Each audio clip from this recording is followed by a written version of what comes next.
Bendiciones, queridos hermanos y estimados oyentes. Quiero agradecer al Señor profundamente por la oportunidad que nos brinda hoy de estar estudiando ya el Salmo 7, titulado Un clamor en las persecuciones.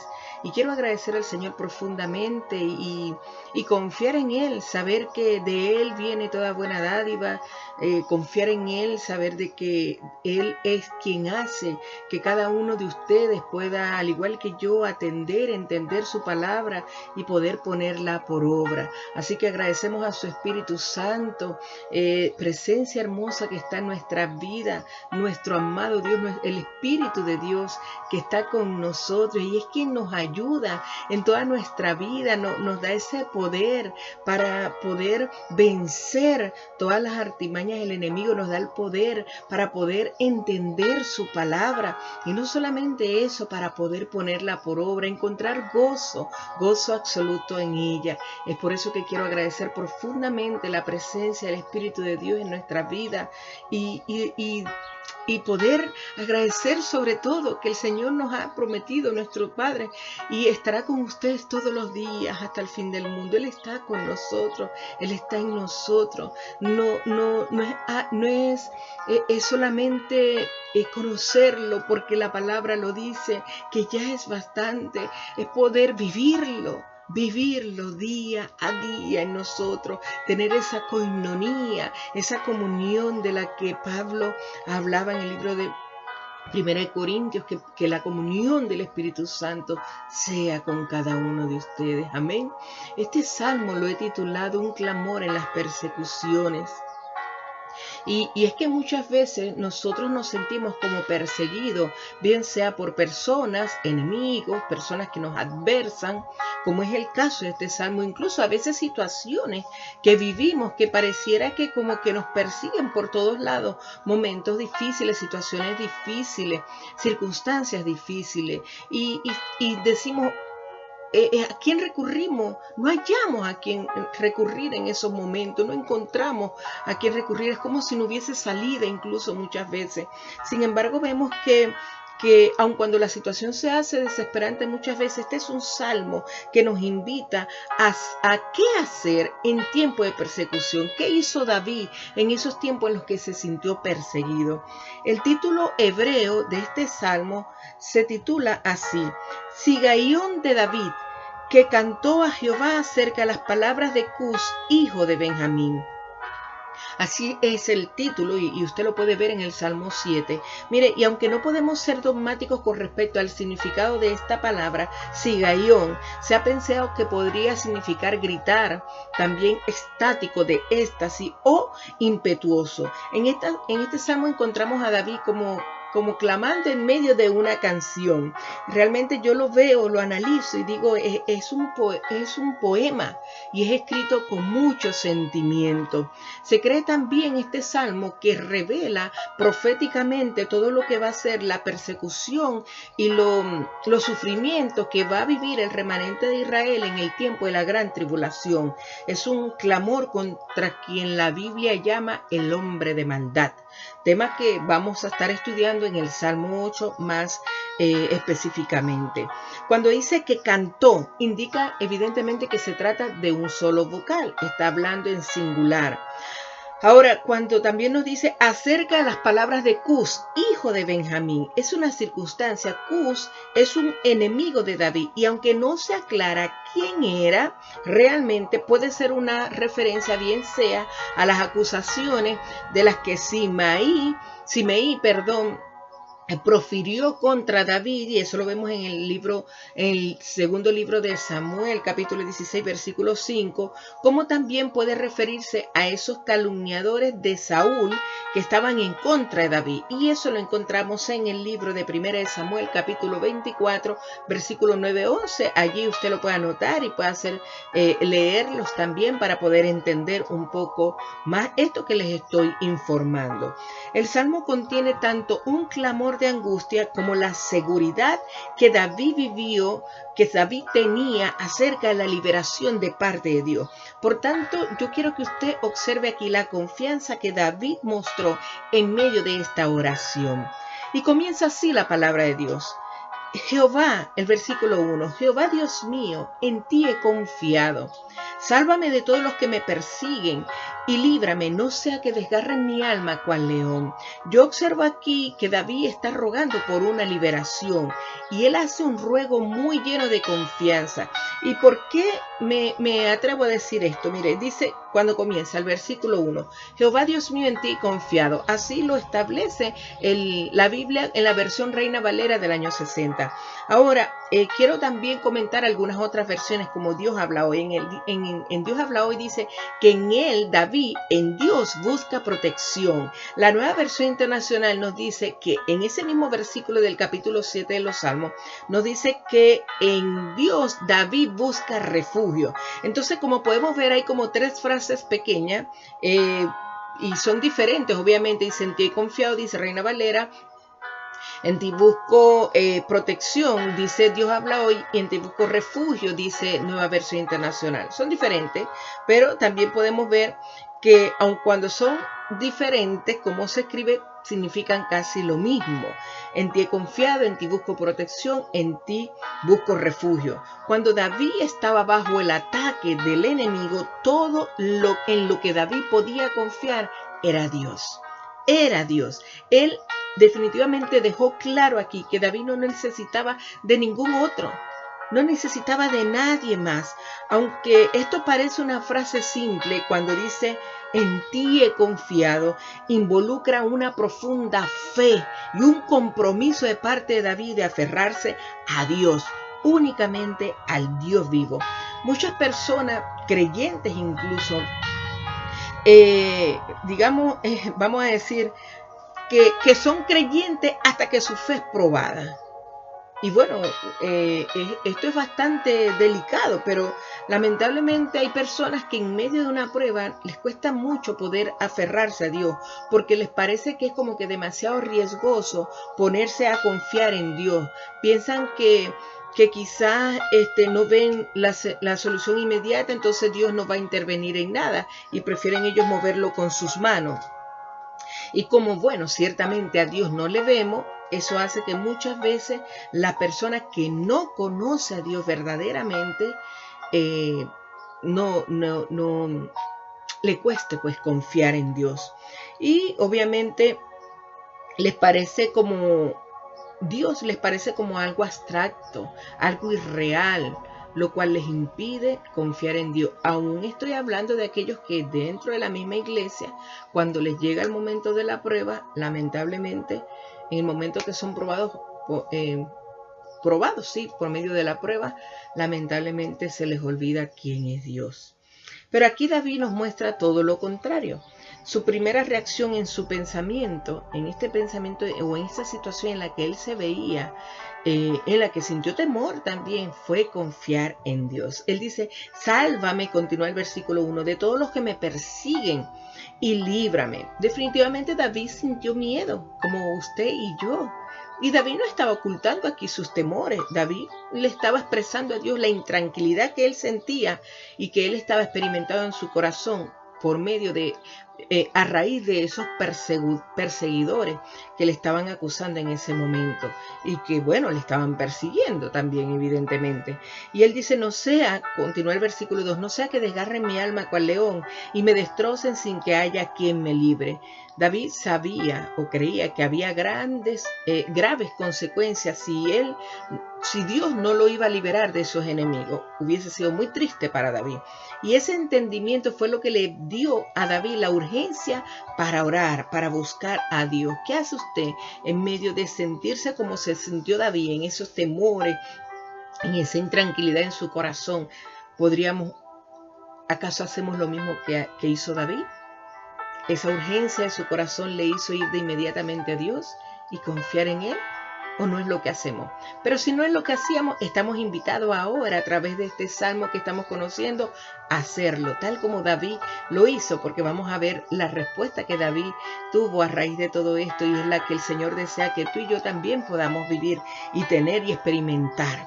Dios en ocasiones permite circunstancias difíciles para nuestra vida, para que nos despierten, para que despierten como una urgencia en nosotros a buscarle a Él, solo a Él. Aquí se usa la comparación cuando dice que con un león, que como con un león habla David, como un león lo quieren destruir y devorar, y así se sentía David ante el ataque de sus enemigos. Y no es casualidad, yo analizo por qué colocar esa palabra, ese animalito, león, como ejemplo. Y bueno, viene a mi memoria el libro de Primera de Pedro, capítulo 5, versículo 8, donde bien sabemos que lo establece que el diablo anda como león rugiente buscando a quien devorar. Pero también nos dice allí que seamos sobrios, así comienza ese versículo. Seamos sobrios y velemos, porque vuestro adversario, el diablo, anda como león rugiente. Y es esto lo que David hizo, pues. En medio de sentirse perseguido por sus enemigos, por esas personas que querían hacerle daño y sentir esa intranquilidad en su corazón, ese temor, ¿él qué hizo? Velar y orar. Velar y orar. Y eso lo llevó a confiar en Dios. Y bueno, evidentemente podemos definir esta oración como una oración en defensa en contra de los ataques del maligno. Yo analizo solamente este primer versículo, queridos oyentes y amados hermanos, y definitivamente de aquí yo extraigo como la parte central de lo que es este salmo. Si nosotros ponemos nuestra confianza en Dios como lo hizo David, Él nos va a librar. Eso es lo que dice aquí.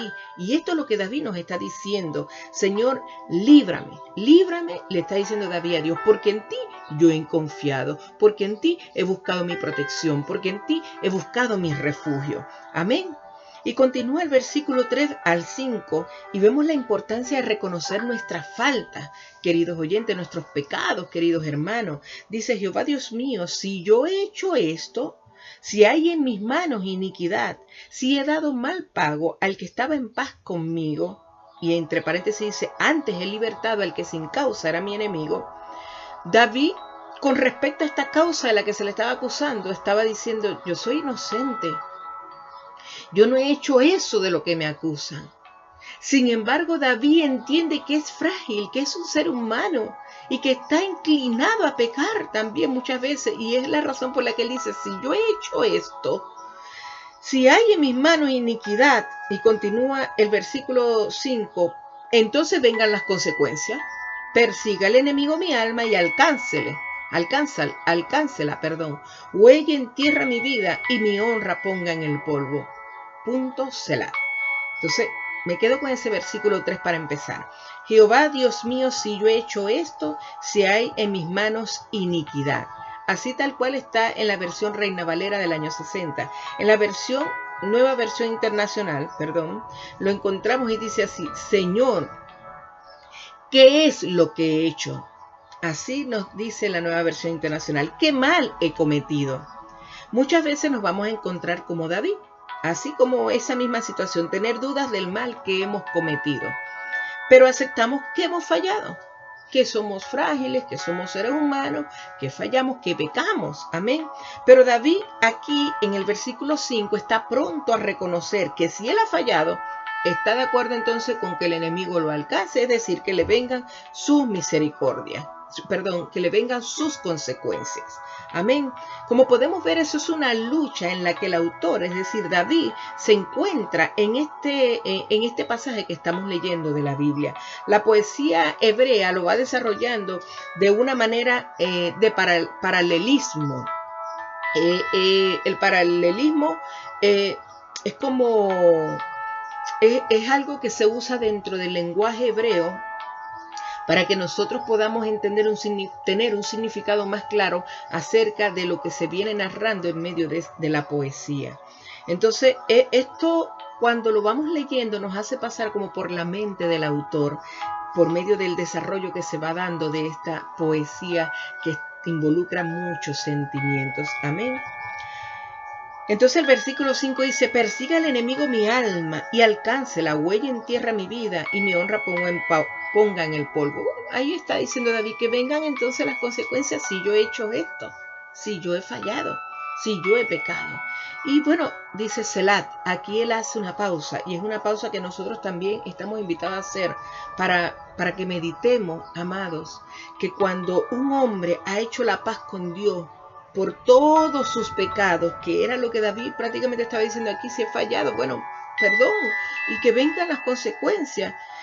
Cuando nosotros hacemos la paz con Dios por todos los pecados que nosotros hayamos cometido en función de su gracia, en función de su misericordia, por medio del sacrificio del mediador, el único mediador entre Dios y los hombres, que es Jesucristo, hecho hombre, entonces allí nosotros podemos apelar, como David, a la justicia de Dios para decidir, para que Dios decida en contraste con nuestros enemigos.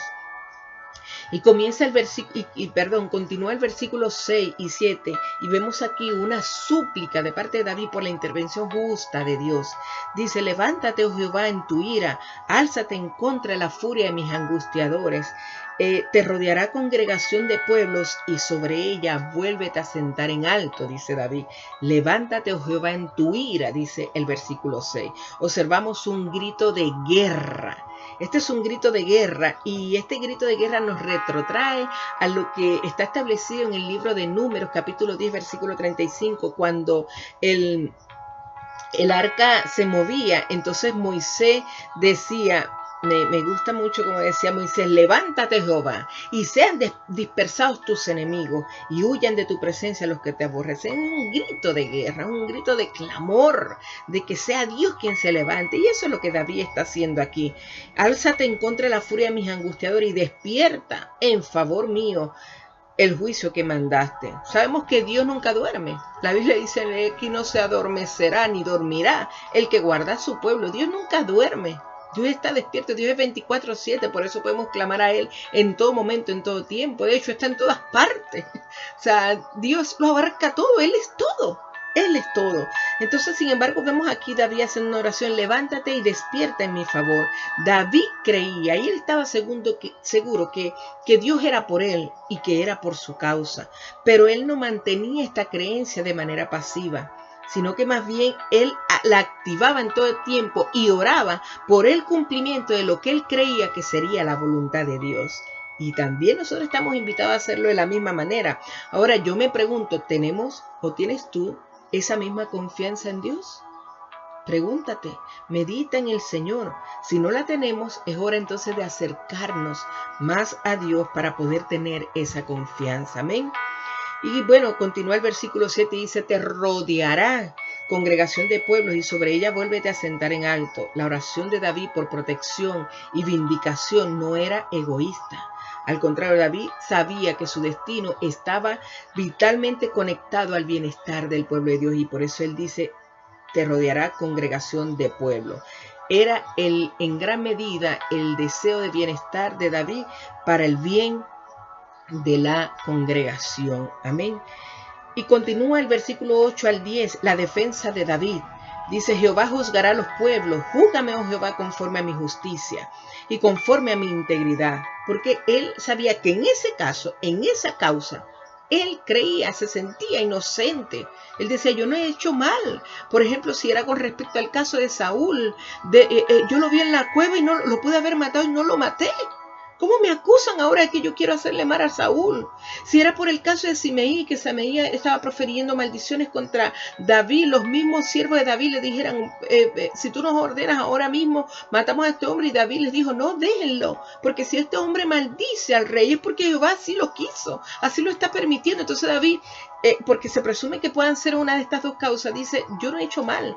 Sin embargo, como vimos anteriormente, pero si he hecho mal, si he hecho iniquidad, si ha habido maldad en mis manos, entonces que vengan las consecuencias. Yo me arrepiento, prácticamente estaba diciendo David allí. Pero ahora él aquí dice en el 8: júzgame, Jehová, conforme a mi justicia y conforme a mi integridad. Con respecto a la causa, él no estaba diciendo: yo soy libre de pecado, yo nunca peco, yo no soy ningún pecador. Eso no lo estaba diciendo David. Con respecto a la causa, él estaba diciendo: yo considero que soy inocente. Nunca les he hecho, no he querido hacerle mal. De hecho, pude hacerlo y no lo hice. Fenezca ahora la maldad de los inicuos, y continúa el 9, mas establece tú al justo, porque el Dios justo prueba la mente y el corazón. Mi escudo está en Dios, que salva a los rectos de corazón. Entonces en el versículo 8 me detengo. Jehová juzgará a los pueblos, júzgame Jehová, oh Jehová, conforme a mi justicia y conforme a mi integridad.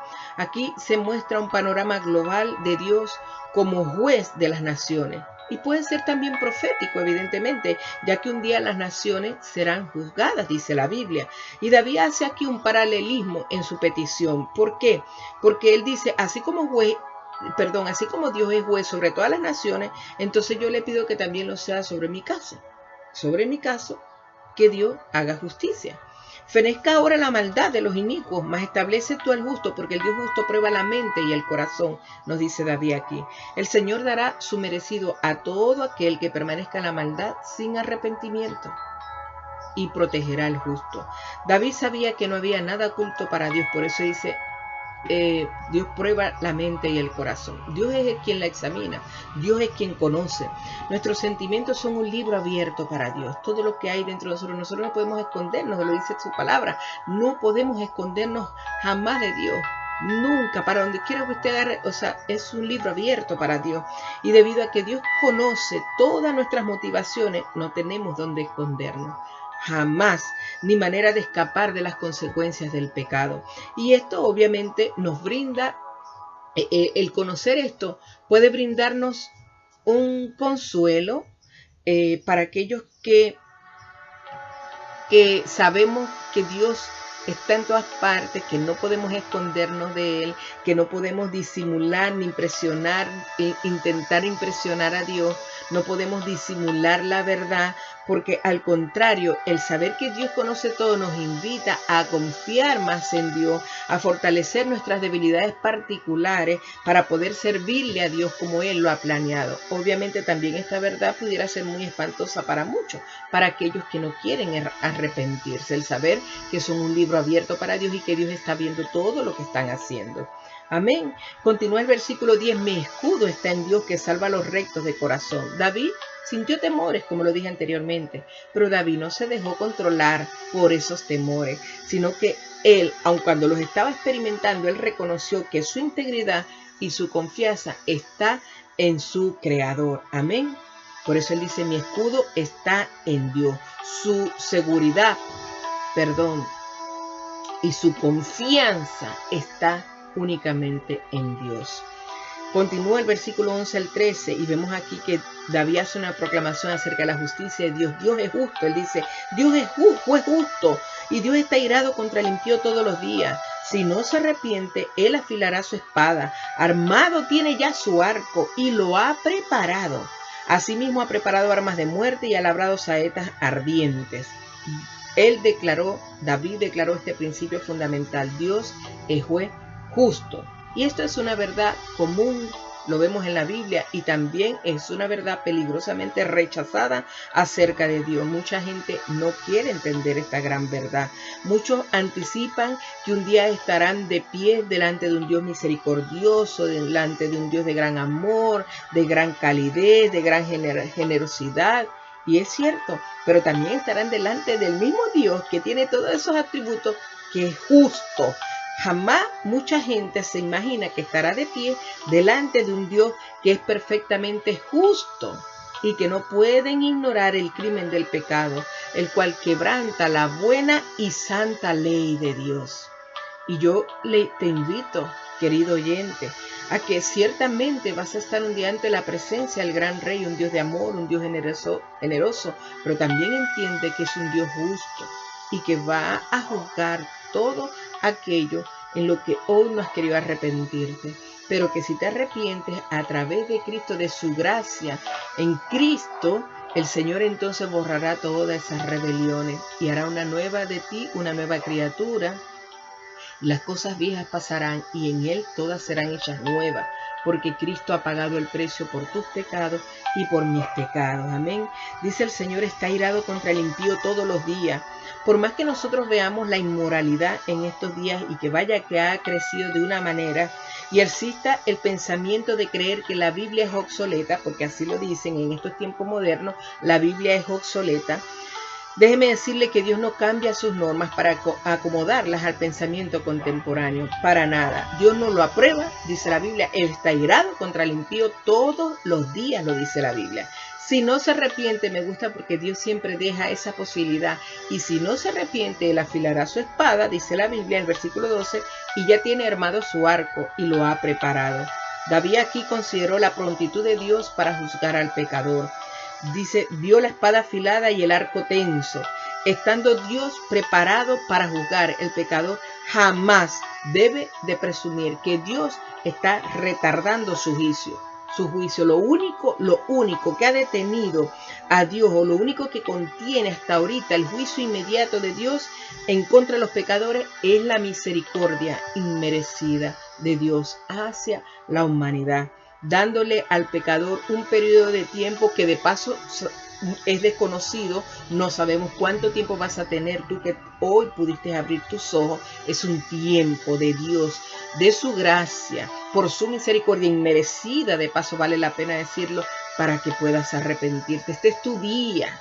Así que si escuchas hoy la voz de Dios, no endurezcas tu corazón. Amén. Dice la Biblia, su espada está desenvainada, su arco está tenso y las flechas están preparadas y están listas. Aquí lo está diciendo el versículo. Están listas para ser disparadas. Amén. Están listas. Así que asimismo ha preparado, dice el versículo 13, armas de muerte y ha labrado saetas ardientes. Esa poderosa imagen poética, la manera aquí como el autor lo narra, comunica la severidad del juicio de Dios con suerte. Y esto es algo hermoso de Dios, proveyendo nuevamente otro incentivo para el arrepentimiento. Este es el deseo de Dios. Dios no quiere que nadie perezca. Por eso es que siempre da la oportunidad del arrepentimiento Dios. Me gusta que un comentario que hace Horner. Él dice, la ira de Dios puede ser lenta, pero siempre es segura. En una seguridad desconsiderada, el hombre juguetea y desparrama el precioso tiempo. No pierdas tu tiempo. El hombre no sabe que cada transgresión le saca más filo a la espada de Dios, la cual es así, afilada continuamente para la destrucción del impío, del pecador, del que no quiere arrepentirse, del que no quiere aceptar el plan de salvación que Jesucristo pagó por él en esa cruz, derramado todo su amor por la humanidad. Nadie puede venir a acusar a Dios de que Dios es malo, porque dio a su propio Hijo, al único. Y allí se muestra el gran amor de Dios. ¿Quieres saber cuánto le costó? ¿Cuánto le costó el querer rescatarte a ti y a mí?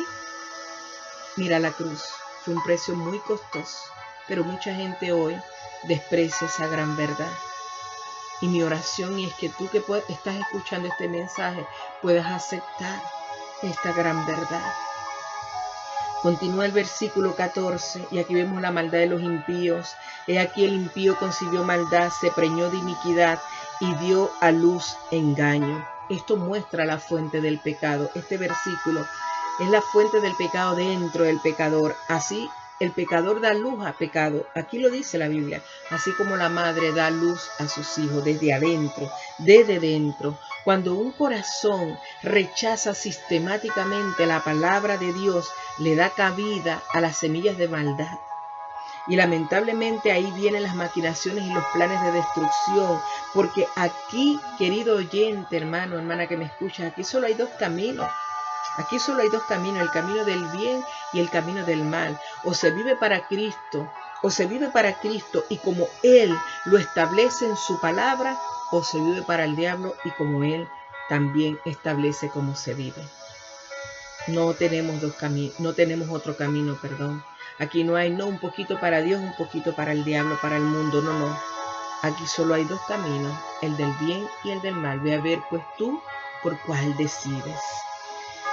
Y continúa el versículo 15 al 16, pozo acabado y lo ahondado. Está hablando aquí del impío, y en el hoyo que hizo caerá, su iniquidad volverá sobre su cabeza y su agravio caerá sobre su propia coronilla. El versículo grafica aquí la siembra y la cosecha de los actos de los hombres.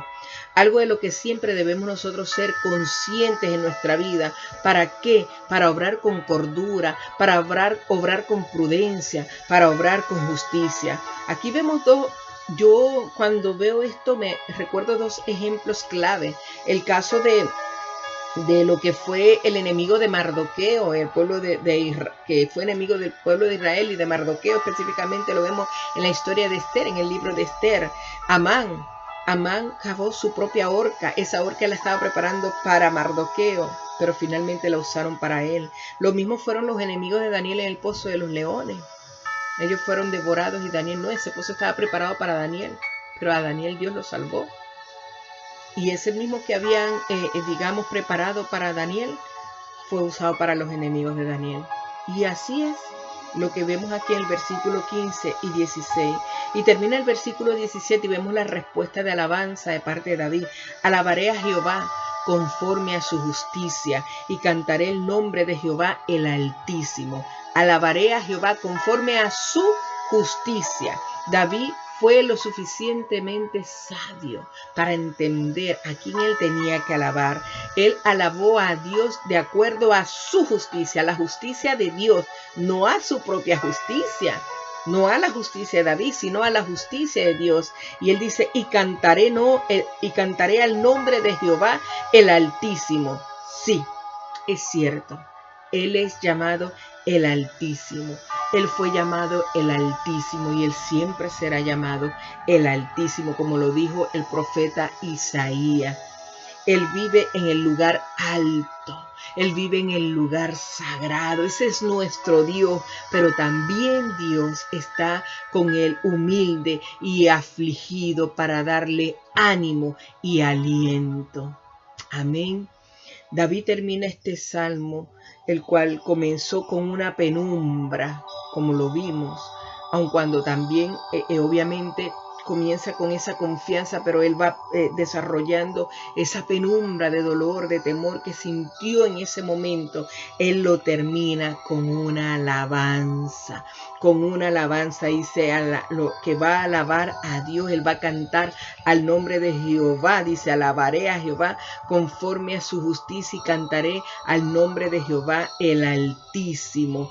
¿Por qué pudo David hacer esto? Él podía alabar a Dios porque él llevó su causa allí ante Dios y en fe la dejó allí en la presencia de Dios. Estimado oyente, estimado hermano, hermana, usted que escucha este mensaje, usted puede dirigirse a Dios con sus propias palabras. Dios nos requiere protocolo y Él se va a acercar a usted para darle ese consuelo y esa paz de la que disfrutó el autor de este salmo, David, en medio de esas persecuciones. La alabanza, la justicia de Dios es la declaración de la batalla ganada.